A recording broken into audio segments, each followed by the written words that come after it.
Ladies and gentlemen, we meet again towards Parashat Vayechi with a very exciting story here.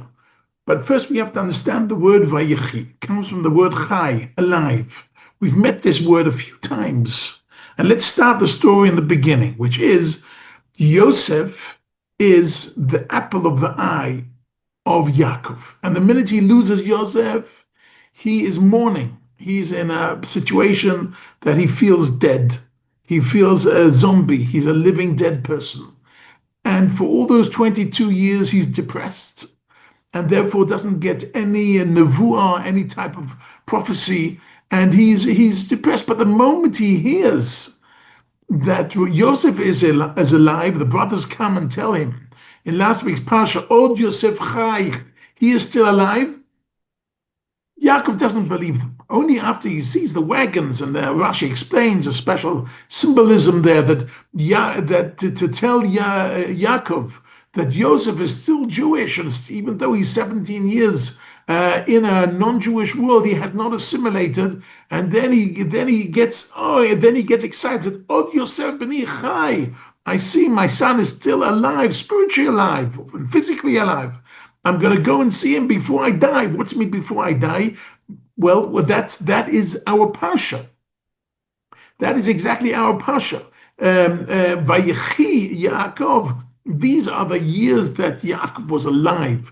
What does it mean was alive? He was physically and spiritually alive. In fact, the Balaturim says Vayechi is in Gematria. It comes out 34. And 34 is exactly twice 17. Why? Because he was alive for the first 17 years of Yosef, because he sent out Yosef from his home when he was 17. And now his final 17 years in Mitzrayim, Yaakov is again alive because all his sons are together. And that gives him incredible chayut, it gives him incredible vitality. He is alive spiritually and physically, and that is the parsha that ends Sefer Bereshis, that Yaakov is fully alive with all his boys. So what does he do when he feels fully alive? He gives them a blessing. I mean, that's what it's all about. Avraham, his promise was that he has a blessing and he has to pass on the blessing. So he passed on the blessing to Yitzchak, and Yitzchak passed on the blessing to Yaakov, and now it's time for Yaakov to pass on the blessing. So as we see, Yitzchak needed to give the blessing. He needed good food to be in a good spirit, and I can personally relate to that. And Yaakov needed all his children to be around him and with him, and I can relate to that as well. That means when you feel your children are with you, it gives you special vitality, special chayut, vayechi Yaakov, and therefore he wants to give over the bracha. Okay, so the time has come for him to give the bracha over to all his children, and we're very surprised. He gives each of his children, of his 12 children, he gives a different blessing. Why is he doing that? We should be united. He should be giving everybody the same blessing. Maybe they'll be jealous each other of the different blessings that they got. Why is he doing this? This could create turmoil amongst the brothers.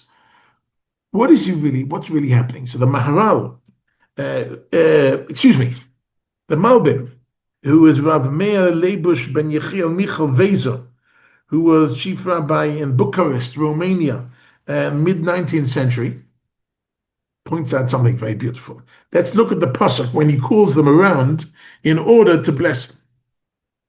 He says, He'osfu v'agid alachem, come together, and I'll tell you your bracha. Hikovtzu v'shimu b'nei Yaakov, come together and listen to me. What of this double verb? One is he'osfu and one is hikovtzu. What is the difference? So there's a very interesting difference. And the difference is hikovtzu, it's like mekabetz nidchei Yisrael, that when people came back to Israel, they created kibbutzim, because it means getting together to the same little farm, to the same place. And we're just getting together physically.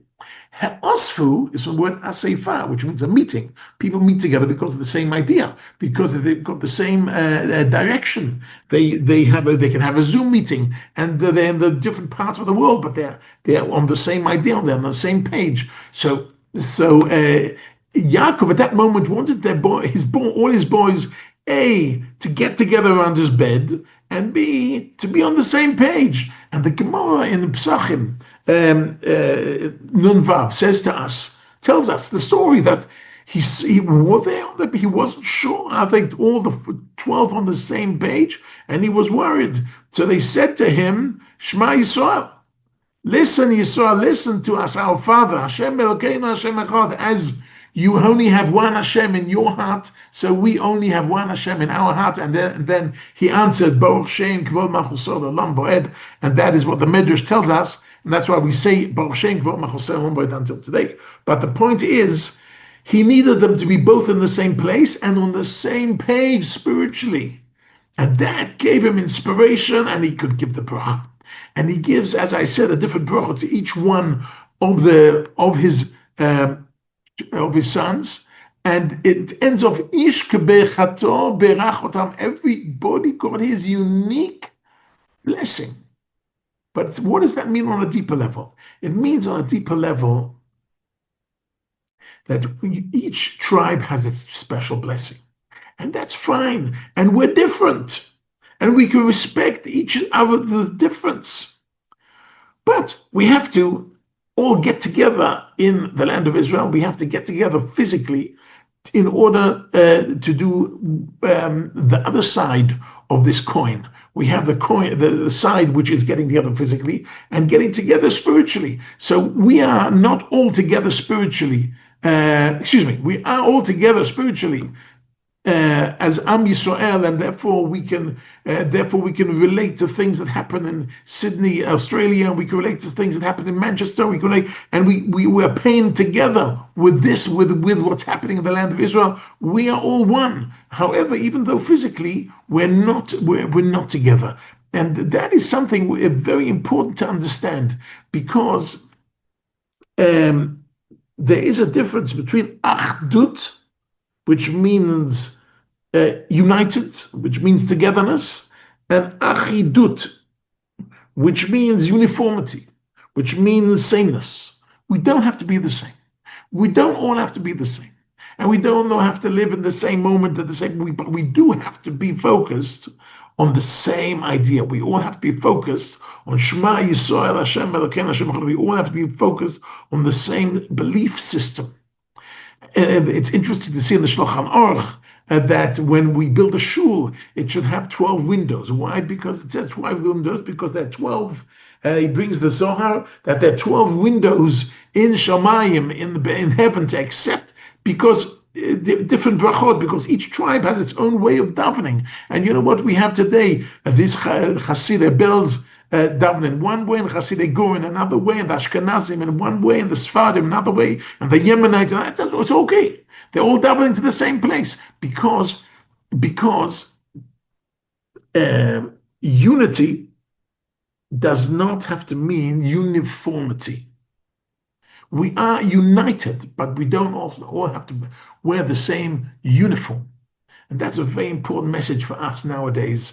Here in Israel and around the world, we are united with our idea, with our religion, with Shema Yisrael, Hashem Elokeinu, Hashem Echad. Even though we might look different, and we might dress differently, and we might have different opinions on politics and on other different issues. But as far as Shema Yisrael, we're all united. As then today. Shabbat Shalom.